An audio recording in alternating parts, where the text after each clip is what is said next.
Okay, stretch. so the left-hand one was your before. Like I say, the only issue in terms of sort of setup face on was the sort of stance gets a little bit too wide on occasions, okay? It wasn't too bad there, but if it does get any wider, your ability to rotate is going to be more and more hampered by that, okay? Now, in terms of length of backswing, that was your backswing. Now, we saw from down the line, you could sort of see some of the practice moves you were making. Yeah. You were moving your arms there quite a lot. So you weren't sort of really rotating your chest and torso. Your arms are kind of just pulling you around the corner. You weren't moving the body. The arms were moving the body, okay? And so your backswing length was only getting to about there. So now you haven't really got much power. Now you got to try to really kind of put the boost on, and that's going to throw your body out of position, okay? And then from here, you were sort of trying to hit up on the ball here. You sort of your head sort of moving back and up to try to hit up on it. And that would obviously cause some issues there in terms of the contact, okay? So that was your backswing before. This is your backswing now in practice, okay? Again, nice and loose in the grip pressure. So imagine the phone screen on the grip. There's your backswing there. Which to me at the moment now is probably too far. Yeah. For you to hit a goal ball from there would be really difficult, okay? But we're trying to stretch that through your practice, yeah? So the more you do that leg swing, the longer it's going to get over time. And then when it comes to it in a golf ball, again, your balance is slightly wavered there, which is okay, that's fine. Then when we step to the golf ball, again, not quite so wide, nice loose grip pressure. Now as we go back, we're not going to go back as far as our practice, but we're going to go further than our real. So we're starting to increase it. So if you're at 10 o'clock there with that left arm, we're now 11 o'clock, and eventually we'll get towards, I guess, half 11-ish or something, all right? So you're going to start moving the body more. Now, from here, as you've gone back further, we don't need to try to hang back on this to hit up on the ball.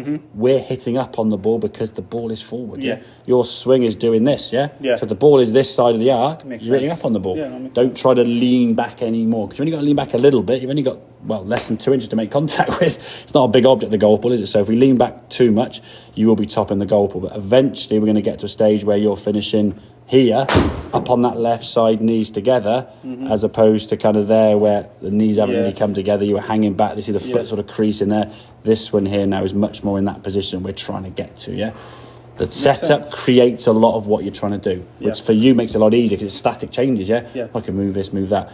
Then when you swing, the only swing thought now is the right hip and shoulder is going to be moving the club, You're turning the way. This is actually you moving the body now, you can see, So your right side now is getting behind you. You've turned your shoulders more there than you had in your full back swing before, Your shoulder now is basically 90 degrees there on the takeaway, And then as you get to the top of the back swing, good movement. So it's going to be getting used to that fuller movement. The club, therefore, is going to be working on an arc around you.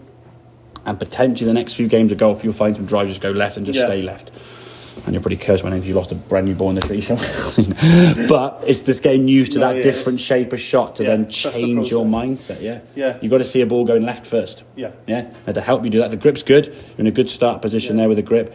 A little bit narrow with that. Get the body moving better.